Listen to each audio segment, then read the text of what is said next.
Welcome, listeners, to Menelation 669, a podcast dedicated to my ADHD ramblings. If you like random topics spoken by a random person, this is your safe space.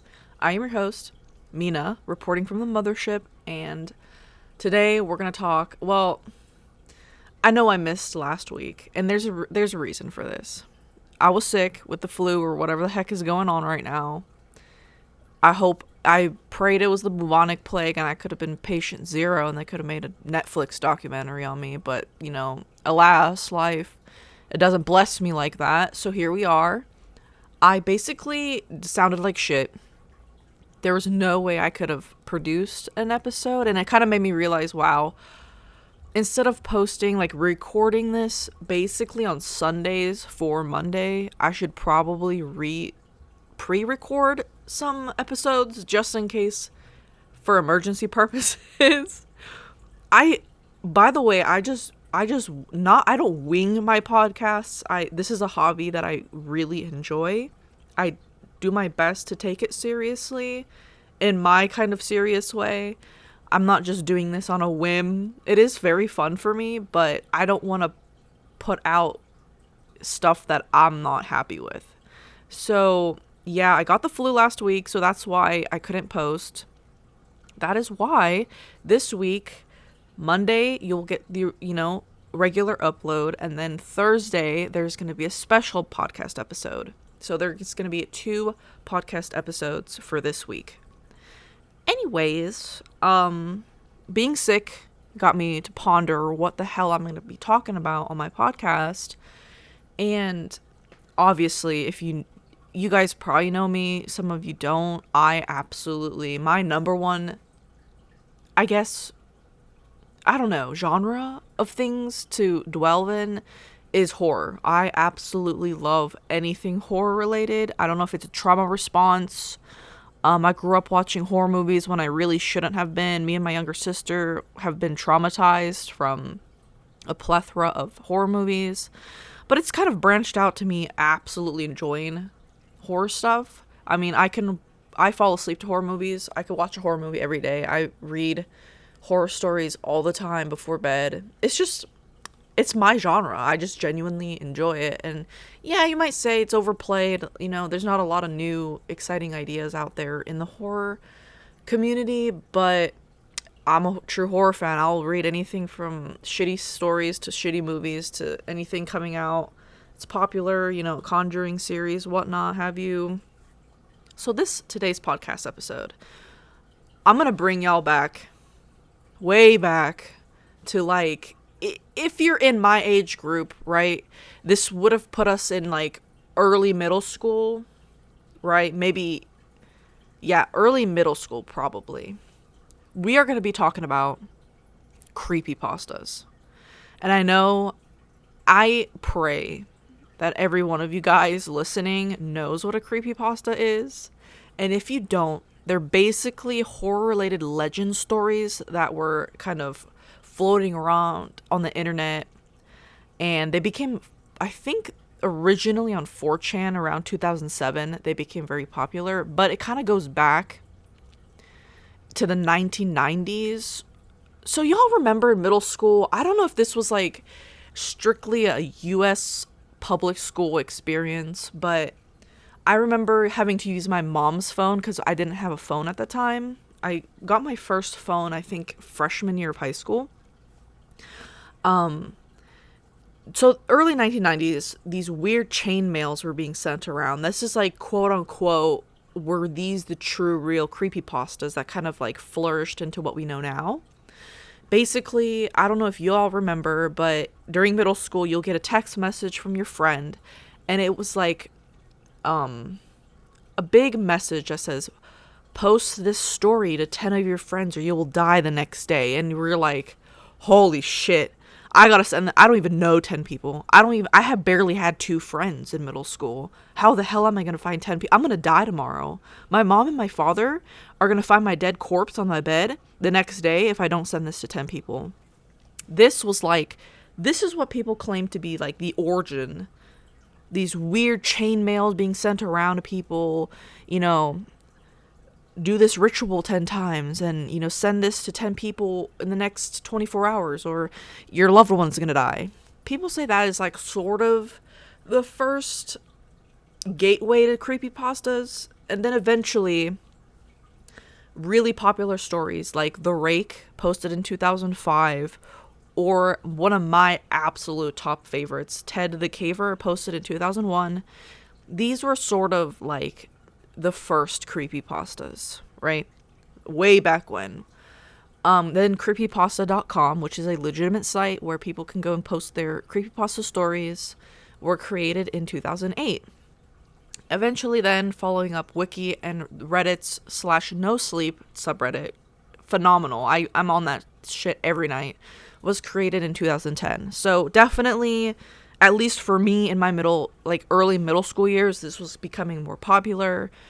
My first ever stories, like legitimate creepypasta stories, I consider actual creepypastas, and I'm sure you guys have heard of these. Jeff the Killer, super popular. Slender Man, huge. They made a freaking movie from it.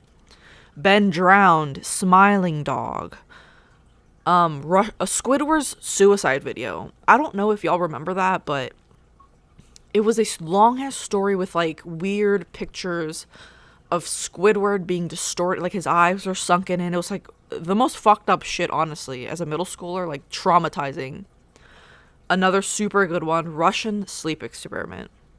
Holy shit. If that didn't traumatize you when you were reading that and then you were like contemplating everything after you read through that whole story, we can't be friends. I today will not be reading any of the ones mentioned, only because there are excellent videos out there about these super popular ones. Jeff the Killer, countless stories, countless videos on that. Slenderman, obviously. Russian sleep experiment, I know there's a few popular YouTubers out there who narrate these like full time. Today, I will be reading Gateway of the Mind. This story was published anonymously, November 23rd, 2009. In 1983, a team of deeply pious scientists conducted a radical experiment in an undisclosed facility. The scientists had theorized that a human without access to any senses or ways to perceive stimuli would be able to perceive the presence of God. They believed that the five senses clouded our awareness of eternity, and without them, a human could actually establish contact with God by thought. An elderly man who claimed to have nothing left to live for was the only test subject to volunteer. To purge him of all of his senses, the scientists performed a complex operation in which every sensory nerve connection to the brain was surgically severed. Although the test subject retained full muscular function, he could not see, hear, taste, smell, or feel. With no possible way to communicate with or even sense the outside world, he was alone with his thoughts. Scientists monitored him as he spoke aloud about his state of mind in jumbled, slurred sentences that he couldn't even hear. After 4 days, the man claimed to be hearing hushed, unintelligible voices in his head. Assuming it was an onset of psychosis, the scientists paid little attention to the man's concerns. 2 days later, the man cried he could hear his dead wife speaking to him, and even more, he would communicate back. The scientists were intrigued, but were not convinced until the subject started naming dead relatives of the scientists. He repeated personal information to the scientists that only their dead spouses and parents would have known. At this point, a sizable portion of scientists left the study. After a week of conversing with the deceased through his thoughts, the subject became distressed, saying the voices were overwhelming. In every waking moment, his consciousness was bombarded by hundreds of voices that refused to leave him alone. He frequently threw himself against the wall, trying to elicit a pain response. He begged the scientists for sedatives so he could escape the voices by sleeping. This tactic worked for 3 days until he started having severe night terrors.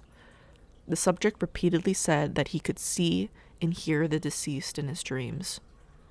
Only a day later, the subject began to scream and claw at his non-functional eyes, hoping to sense something in the physical world. The hysterical subject now said the voices of the dead were deafening and hostile, speaking of hell and the end of the world. At one point, he yelled, "No heaven, no forgiveness," for 5 hours straight. He continually begged to be killed, but the scientists were convinced that he was close to establishing contact with God. After another day, the subject could no longer form coherent sentences. Seemingly mad, he started to bite off chunks of flesh from his arm. The scientists rushed into the test chamber and restrained him to a table so he could not kill himself. After a few hours of being tied down, the subject halted his struggling and screaming. He stared blankly at the ceiling as teardrops silently streaked across his face. For 2 weeks, the subject had to be manually rehydrated due to its constant crying. Eventually, he turned his head and, despite his blindness, made focused eye contact with the scientist for the first time in the study. He whispered, "I have spoken with God, and he has abandoned us."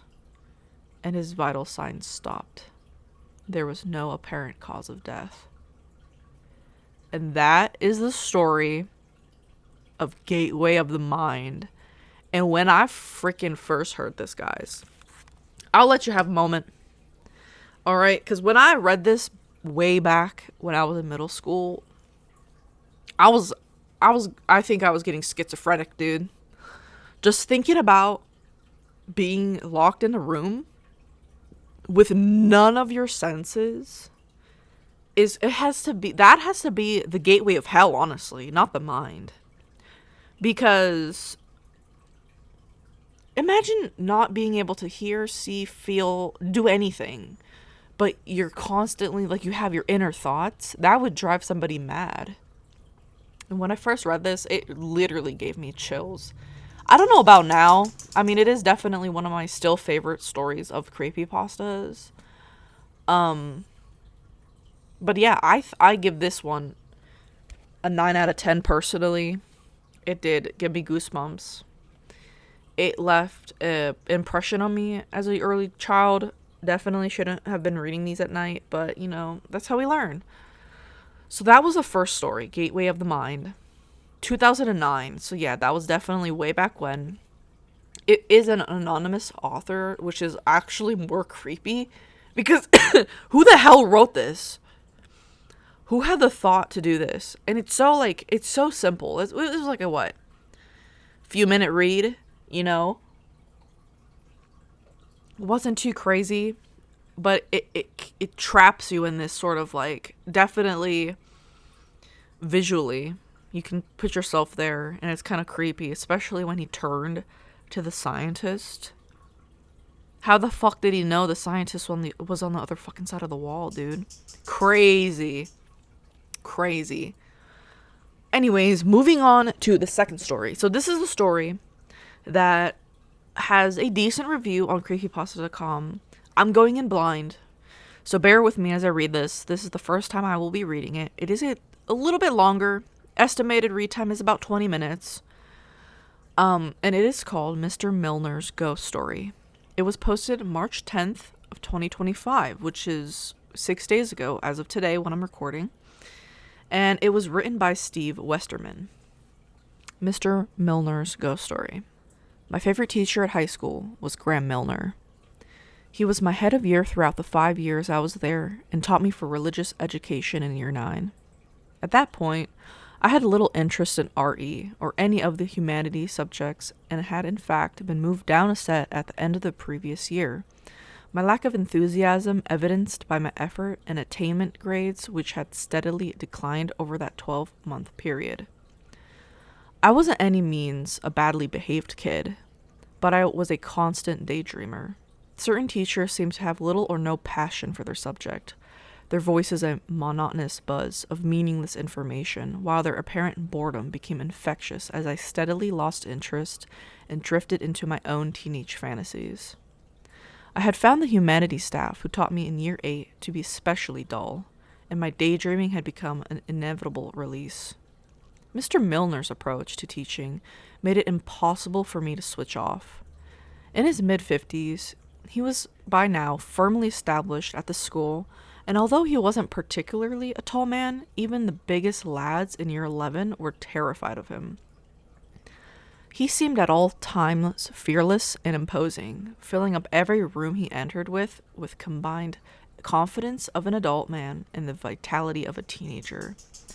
I could only watch him in awe as this whirlwind of energy would stride around in front of the classroom, his voice rising and falling in such precise and controlled manner that every piece of information was stamped into my brain. Christianity, Buddhism, Hinduism, Sikhism, Judaism, Islam. Throughout the year, I soaked up everything. I never found out if Mr. Milner himself was a follower of any religion, but he always spoke respectfully of adherence to the topics we covered, emphasizing that each one demanded a disciplined lifestyle of commitment and self-respect. At the end of the academic year, I scored the highest mark in the exam, an incredible 97%. My newfound enthusiasm for learning had spread to other subjects, reflected in my rising grades and my glowing reports from teachers.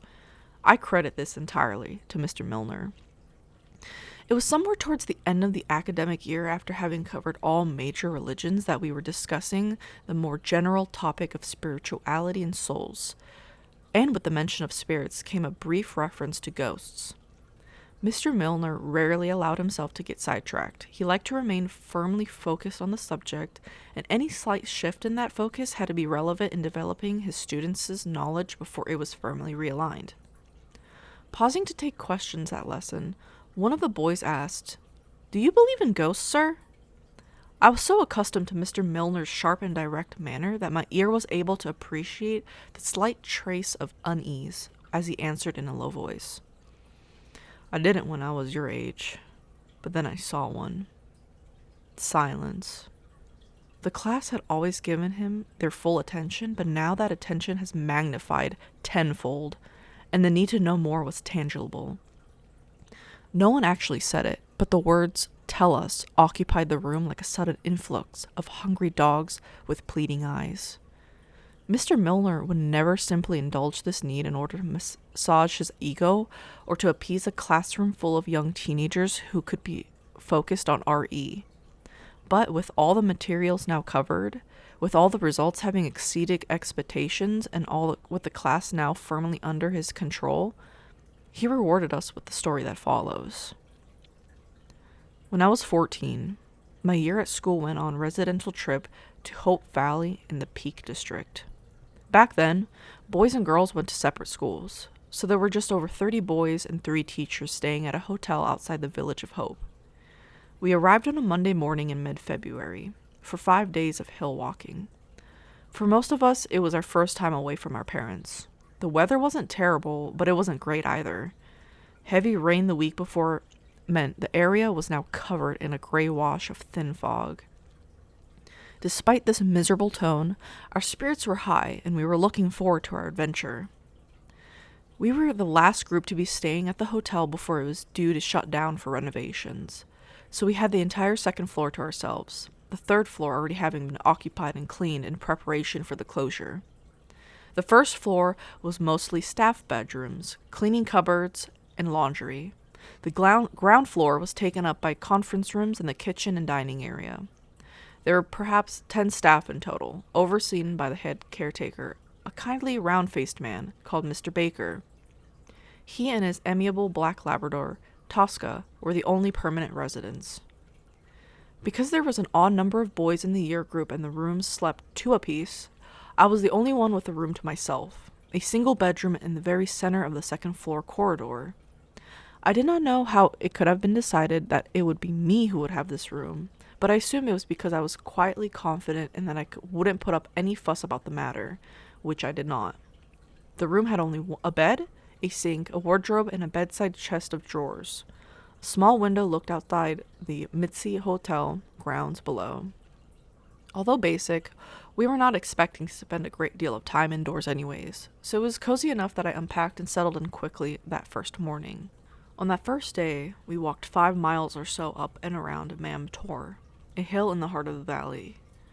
As boys, we laughed at the endless cow paths and playfully jeered at how slow some of our number were in getting up the hill before pausing at the top to take a breather and look at the incredible view of the surrounding area. Everything was surrounded in a veil of fog. The catering staff had provided us with a paper lunch bag consisting of ham sandwiches, a bag of crisps, and a biscuit. We found a comfortable spot to eat, and then it was a long walk back to the hotel. Once there, we were rewarded with tea and buns before showering and changing into clean clothing. Before our evening meal, we were given exercise books and told to start a diary about our trip. It was a simple and restful activity, and we enjoyed having the freedom to write our accounts while chatting and sprawled out on the sofas, lounging across the wide staircases or sitting at the conference room tables rather than being behind regimented desks in an orderly classroom environment. The only real drama that day had been one of the teaching staff, Mr. Clark, twisting his left ankle as we made our way down Mam Tor.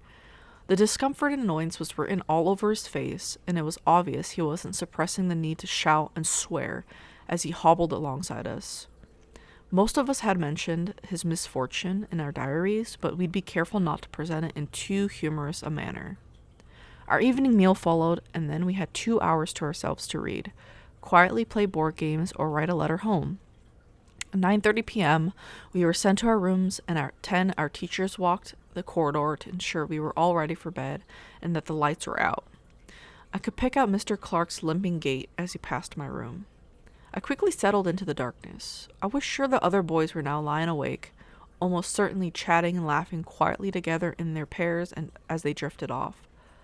Although I was a little jealous about being alone and having no one to snipper with as I fell asleep, I reassured myself that I'd probably nod off much sooner and feel far refreshed the next morning.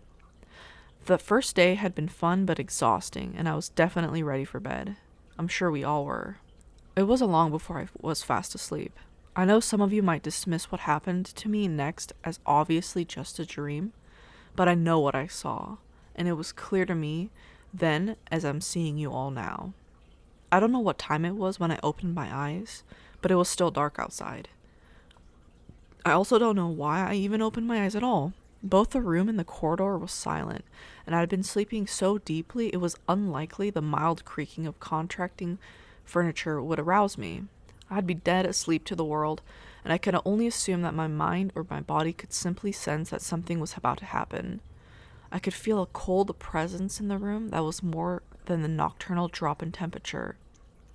From the wardrobe walked a man carrying a pillow. The wardrobe doors remained closed. I breathed in sharply. In an instant, my entire body was overcome with fear. The back of my head remained pressed hard against the wall next to my bed. The rest of my body was like stone. I literally could not lift or even feel my arms or legs. I watched as he steadily made his way towards me. Even though he was in no hurry, it was a short distance from the wardrobe to my bed, and I didn't have time to take in a single detail about what he was wearing. All I saw was his calm, expressionless face in the dark. He stood over me and placed the pillow over my head, then lowered it. I don't remember closing my eyes or even blinking, but in a moment, he was gone. I realized then that I was drenched in sweat. I could honestly say that if I'd walked out into the shower in my pajamas at the moment, I wouldn't have noticed any different. The only thing I remember feeling as I lay there was the cold. It was so cold. Horribly, horribly cold. For seconds, I gasped and choked for a breath. I don't recall sleeping for the rest of that night. The sweat had dried against my body, but there was still a lingering chill, and even under the duvet, I could not get warm. Maybe I did doze off at some point. Maybe I was in and out of sleep for minutes at a time, but for much of it, I was awake with terror. It was without any doubt the worst night's sleep I have ever had in my life. As the first rays of sun came through my window, I finally felt able to lift my heavy limbs and get out of bed. We were expected to remain in our rooms until called for breakfast, but lack of sleep had left me almost delirious. I couldn't process rules or instructions at that point. I left my room and headed downstairs to the hotel foyer without even knowing what I would say if challenged. The only person in the foyer at this time was Mr. Baker. He was sitting in an armchair close to the fireplace, quietly reading to himself while Tosca lay contently at his feet. As I walked slowly down the stairs, I was reassured by the simple tranquility of the scene, the very color of the fire already making me feel a little warmer and secure. Mr. Baker looked up from his book. His eyes met my own, which I'm sure were now red with insomnia in heavy contrast to my pale and pasty skin. My awkward posture and clumsy, trembling movements were obvious indicators of my exhaustion. And then he said it. He actually said it. "My God, lad, you look like you've seen a ghost." I responded with nothing other than the obvious. "I think I have." The frailty of my voice came as a little surprise to me, but Mr. Baker's face was suddenly one of concern. He put his book down, rose to his feet, and walked towards me. He placed his hand on my forehead, then put the same hand on my shoulder and calmly said, "It's all right, lad. Come on, come with me." As he led me into the kitchen, his gentle manner and soothing tone honestly made me want to throw my arms around his reassuring bulk, not only for comfort, but to keep myself upright. Tosca followed, wagging her tail. Once there, I saw the kitchen staff were busy taking in delivery at the double doors at the other end and were prepping the area to start breakfast. They didn't seem to notice us walk in as Mr. Baker pulled up a stool for me to sit on, then filled a kettle at one of the sinks and placed it on a hob.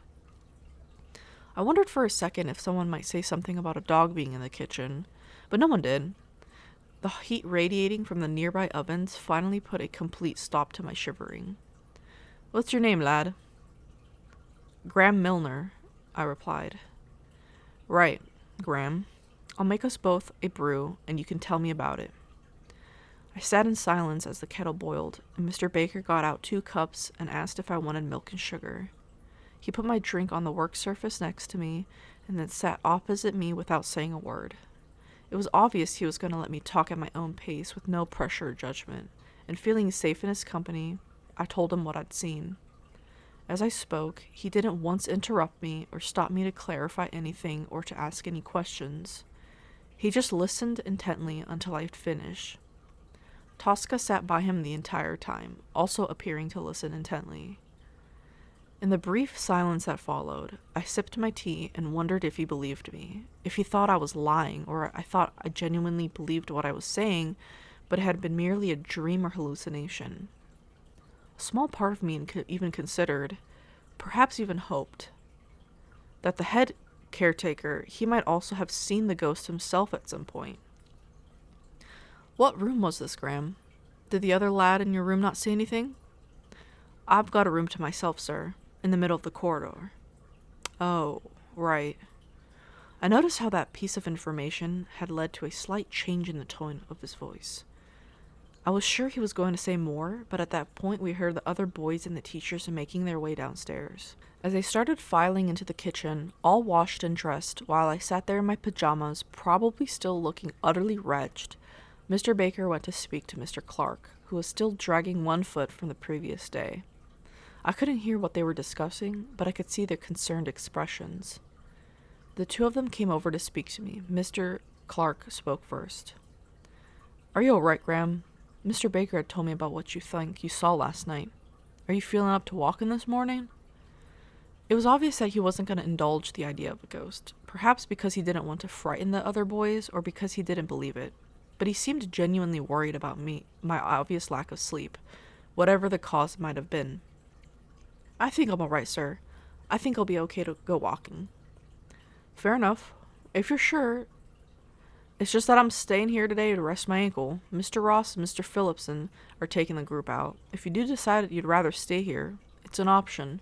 Why don't you go get dressed, have some breakfast, and we'll see how you feel then." I nodded in response. Mr. Clark now looked at Mr. Baker. "Mr. Baker, would you mind taking Graham back to his room so he can get himself sorted?" Mr. Baker also nodded. "And is there another room available where he might be able to sleep for the remainder of the week?" "I'm sure there is. I'll see what I could do, sir," Mr. Baker replied. He once more placed his hand gently on my shoulder and said, "Come on, lad. Follow me. It'll be all right." As we left the dining room, I could feel the eyes of the other boys on me. I presume one of them had heard Mr. Baker speaking to Mr. Clark, and I was clearly the main topic of discussion over breakfast that morning. Even with the teachers putting a firm but polite stop to any nonsense and the conversations being held in hushed tones, I was sure I could already hear the word ghost being passed around. We took the stairs from the foyer to the second floor corridor. Even with Mr. Baker's solid and dependable support, I felt uneasy making my way towards my room. This hotel was over 200 years old, so you never know what's hiding. I find out new things about it every other week. How long have you been a caretaker, Mr. Baker? Just over 10 years, lad. But I was the gardener before that, and when I was your age, I helped out in the kitchen, washing dishes, mopping the floor, stuff like that. Been here for almost 25 years now. I took a deep breath as Mr. Baker turned the door handle and opened the door for me to enter. The room was exactly as I'd left it. Mr. Baker asked if he could come in for 2 minutes before I got changed, and I was surprised by an adult asking my permission for anything, but I granted it. He made his way over to the wardrobe, opening its doors and checking the interior. Now, when you said you had this room, I did wonder.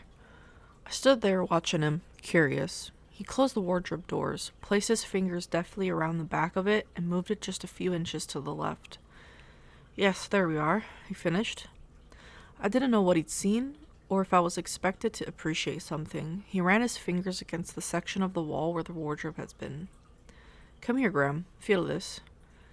Hesitantly, I walked to where he was standing and let him take my wrist. He placed my hand on the wall, and with my fingertips I could feel a slight but noticeable groove underneath the wallpaper, running up the entire side of where the wardrobe had been. I had no idea what he was showing me, and I think he realized that.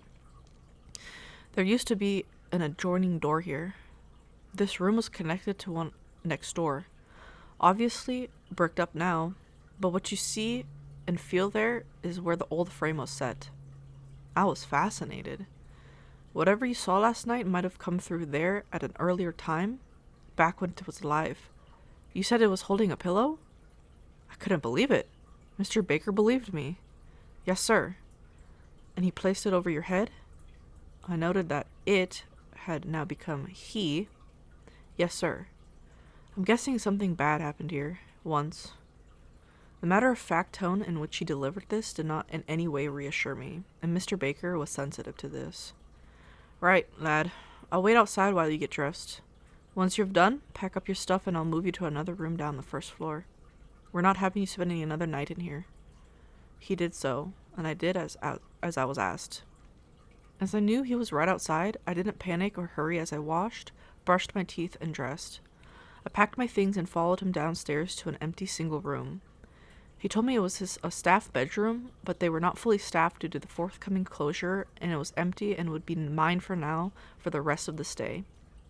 For extra reassurance, he told me that his own room was at the other end of the corridor and he'd be available at any time, day or night. I made my way downstairs to join the other boys who had now finished eating and were putting on their walking boots and thick coats. Now suddenly ravenous, I wolfed down a huge breakfast of toast, eggs, beans, and sausages. I found myself revitalized, and it wasn't just the copious amount of food, it was also Mr. Baker's understanding and the knowledge that I wouldn't be spending another night in that bedroom. With all the boys now ready, Mr. Ross asked me if I was still joining them for today's walk, and between a mouthful of food, I said I definitely was. He seemed pleased, but told me to slow down, and that eating shouldn't be a race. I did as I was told, finished my meal, and went to put my walking boots on before joining the rest of the boys who had been chatting amongst themselves while waiting patiently. Mr. Clark waved us off and then sat himself down in the foyer, where I had earlier encountered Mr. Baker, who was now outside tending to the grounds. Tosca had not gone with him. Instead, she once again occupied her place by the fire, this time in front of Mr. Clark's feet. The other boys were full of questions, as we once again made our way into the fog. Our two teachers quickly silenced their relentless barrage, but for the rest of that day my classmates would seize upon any opportunity to ask me about what I'd seen or what I thought I'd seen. Some were fascinated, some were cynical, but every single one of them had an opinion, and most asked for more details, answers to questions I didn't have because it all happened so quickly. Just as Mr. Baker had implied, A murder must have taken place in that bedroom at some point, so the boys concluded the same thing from the information I'd provided. I was tired and somewhat distracted by their endless questions and comments, so it was only much, much later that week when I remembered one of them had clearly said, "I wonder who the victim was." And another one added, "Maybe her ghost is still up there as well." Why he had assumed the victim was female, I do not know. But as I said, I didn't even consider either of these comments until several days later. We'd be going home later that evening. Mr. Milner paused. One of the girls in the class raised her hand to speak, and he nodded, motioning for her to ask her question. "I thought you said there were 5 days, sir?" "We were supposed to be." We were left dumbfounded. Presumably, the story wasn't over yet. "What happened next?" asked one of the boys. Normally, this would have been followed by a reprimand for not raising his hand before speaking, but as the room remained perfectly orderly, Mr. Milner continued. "I was out walking with my year group for the rest of that day. This time, we went up and around Wynn Hill. It was another long, tiring, but fun walk. I remember the sandwiches that day being terrible, some sort of foul-tasting meat paste, not like the thick cuts of ham we'd had the day before. Most of us barely touched them, so we were all starving when we got back to the hotel." He paused again. I can't speak for the rest of the class, but at that stage I was so fully engaged in his story that even though it was mid-July, I shivered slightly, as if I'd been outside with him in that February fog. When we got back, Mr. Clark immediately spoke to the other 2 teachers, Mr. Ross and Mr. Phillipson. We had no idea what about, but after our evening meal we were called into one of the conference rooms, and Mr. Clark told us we were to pack our bags and that we were heading home. Our parents had already been notified, and we would be refunded the remaining days they paid for. "Did he tell you all why?" asked the same boy. This time, Mr. Milner did reprimand him, politely but firmly. "Remember to raise your hand before speaking." And yes, he did tell us why. We all looked briefly amongst ourselves in bewilderment before turning our gaze to Mr. Milner. He continued the story with the next part. After we'd left to go walking, Mr. Clark took off his left shoe and sock so he could get a look at his ankle. The swelling had subsided, but there was now a nasty stretch of black and blue just above the heel. He rubbed at it pointlessly before putting his sock back on, but not his shoe. Tosca's ears had pricked up in curiosity, and Mr. Clark now patted her on the head, both of them enjoying the fire. Yesterday's newspaper sat on the side table nearby. It was probably to be one of his only distraction from the mundanity of the next few hours, so he was in no rush to start looking through it. He hoped that no one had attempted the crossword that was sure to keep him busier than whatever celebrity gossip that made the headline. He gave a deep sigh as he watched the dog sprawl out in front of the fire. It was going to be a long day. He heard footsteps coming from one of the floors above. It didn't generate any immediate reaction. It had to be the housekeeping staff going about their duties, and he certainly wasn't going to entertain the notion that it was the ghost that I had claimed to have seen the previous night. He put his left shoe back on and was about to take a look at the newspaper when he remembered that due to the hotel closure next week, only a skeleton staff was available and rooms were being cleaned every other day, and the next cleaning day was tomorrow. He'd watched the handful of kitchen staff leave after wiping the tables down, and they wouldn't be returning until 4 p.m. That left only Mr. Baker, who could see from the front window, was outside pruning shrubs. "Bugger," he said out loud to himself. "It might be one of the boys." In his discomfort, he rushed the head count that morning. He could be wrong. He still thought it could be more likely to be a member of the hotel staff, but he better check anyway.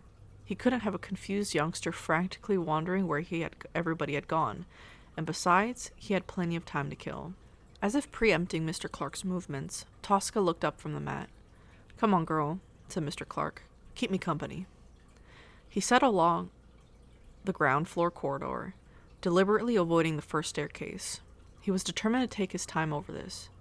He may as well check everywhere thoroughly and get at least some exercise. He moved with short, pained movements, with Tosca following. The ground floor was completely empty and completely silent. Even Tosca's soft padded feet were audible, and so were the footsteps coming from upstairs, both the rhythm and volume now becoming more erratic. He took the flight of stairs at the end of the corridor on the first floor, Tosca by now visibly delighted to be getting some attention, and bounded ahead of him. The first floor was every bit as desolate. Before him lay a spotless corridor of flowered hexagonal wallpaper and burgundy carpet. Small paintings were hung intermittently. He started by knocking gently on the first few doors, trying each handle and discovering that, without exception, they were all locked. It seemed pointless trying them all. He could tell now by the footsteps were clearly coming from the second floor, and he made towards the next staircase. From the floor above came a bang, a loud and angry sounding stamp. At this, Mr. Baker stopped in his tracks. Tosca barked in response, and Mr. Clark shushed her. He continued on his way to the staircase and heard another loud stamp. Then another. Was one of the boys messing around? Had they heard him knocking on the doors on the floor and were now making fun of whoever it was by stamping their feet in response? In mental connection with what I had told Mr. Baker, he shivered slightly. He tried to put it out of his mind. Someone was definitely up there. An actual person, not the phantom. Maybe someone upstairs had dropped something? Maybe the renovations had already started and the banging was just hammering? But it didn't sound like either of those things. And if renovations were to begin early, they surely wouldn't start on any floor that was currently occupied. He was at the foot of the staircase now. He made his way up the first flight and turned. At the top of the next flight of stairs, to the left, was the opening to the second floor corridor. "Hello?" he shouted, disappointed at the weakness in his own voice. He was now genuinely nervous. The stamping footsteps were coming towards him. Any second now, their source would be revealed. He almost couldn't bear it. His heart was in his throat as he gripped the banister rail and turned to go back downstairs. But then the stamping stopped. It sounded as if whoever it was had walked furiously right to the end of the corridor, but now refused to move any further. Mr. Clark stood on the stairs looking upwards, not daring to move either up nor down. "Hello?"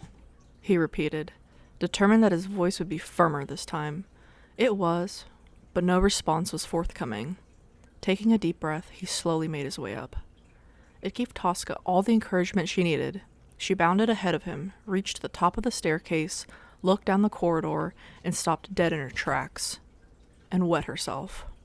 "Tosca?" uttered Mr. Clark, all confidence now drained from his voice. "Tosca?" He tried again. The dog didn't hear him, couldn't hear him.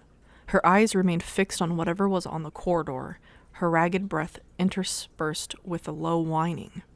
"Tosca!" he gasped hopelessly. It was a command this time, but the dog remained frozen where it stood.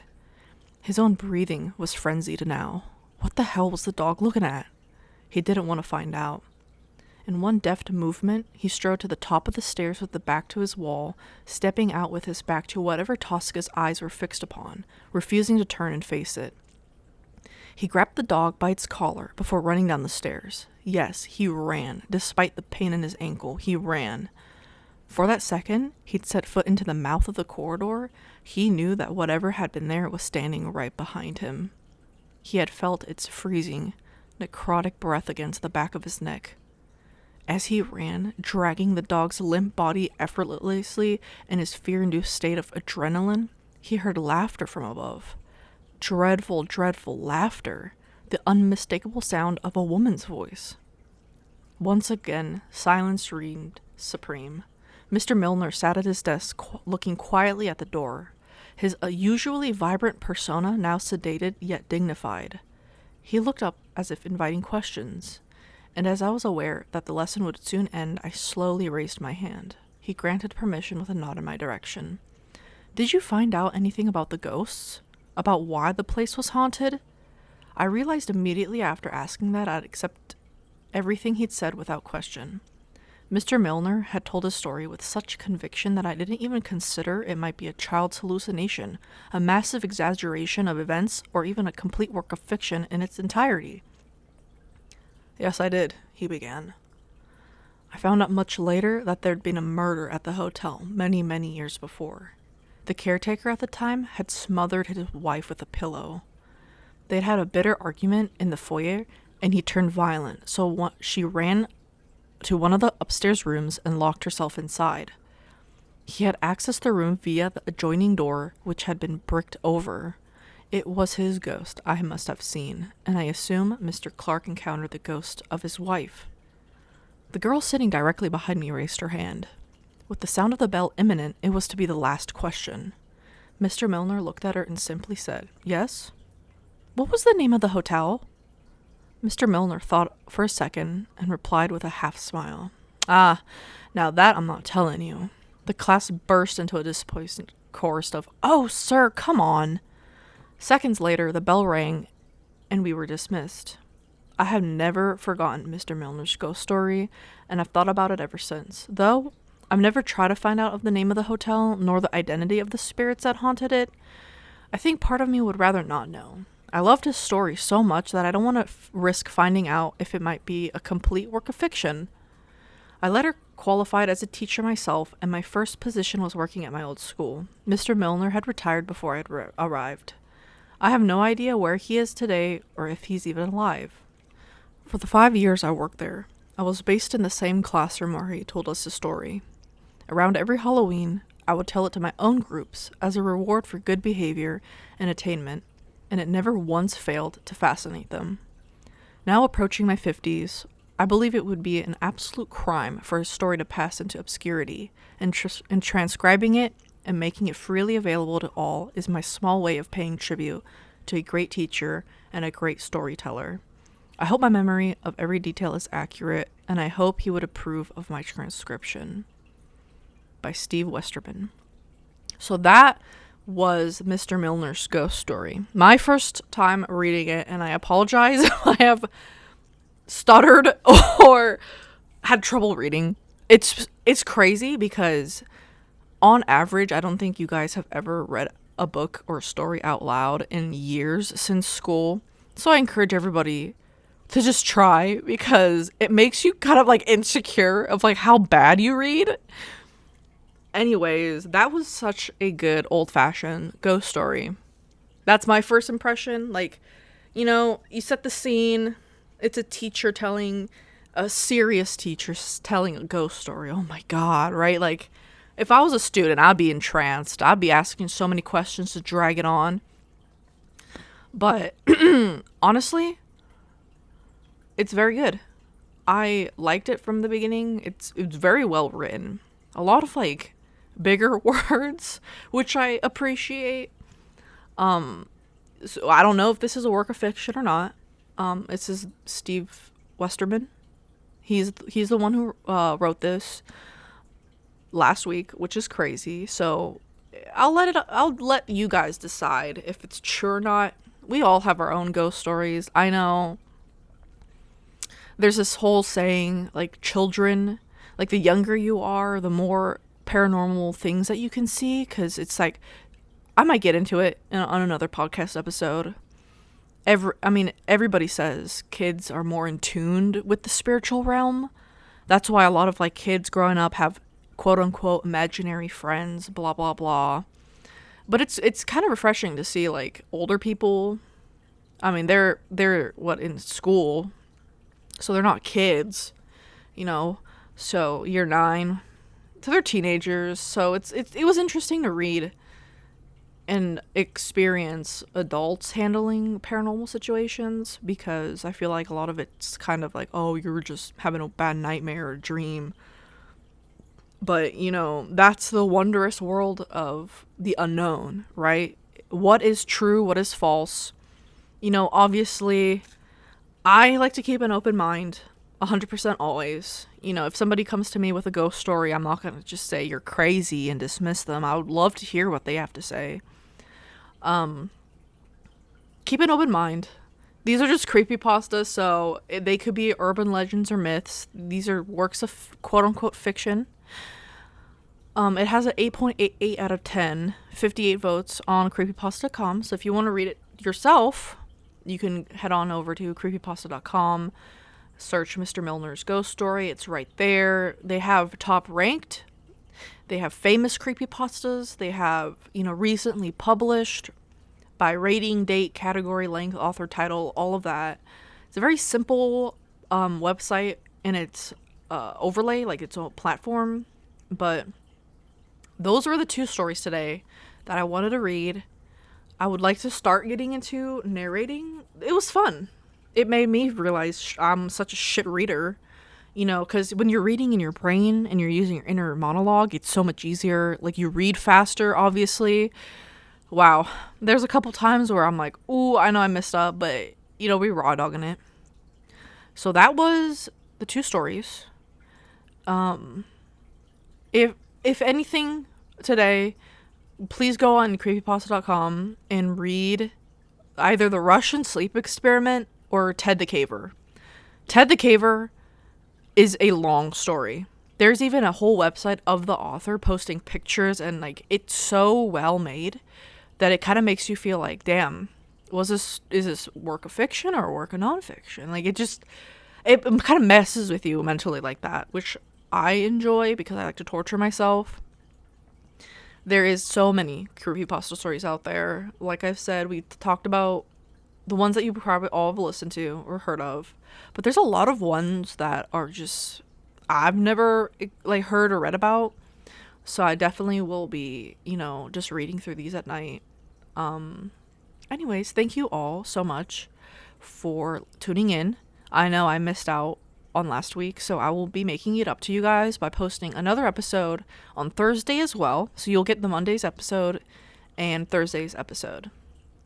And that was Mutilation 669. We're talking about creepypastas. I love talking about horror stuff, so keep that in mind. Moving forward, we'll definitely be talking about horror stories, true crime, but in like a weirder way. Like, I guess my take on a lot of things, because there are a plethora of great true crime podcasts out there and horror podcast narrations and stuff, etc. I just wanted to, jolt my memory on creepypastas because I was just reading the No Sleep Reddit subreddit, and I was like, you know what, I'm just gonna talk about a couple spooky stories, kick it off. Always in the mood for horror. But anyways, that was Mutilation 669. Thank you all for tuning in, and keep it spooky. Go read some horror stories, preferably not at night, but if you like to live on the edge like me, do it right before you sleep so you get like lucid dreams of you fighting off monsters and demons. As always,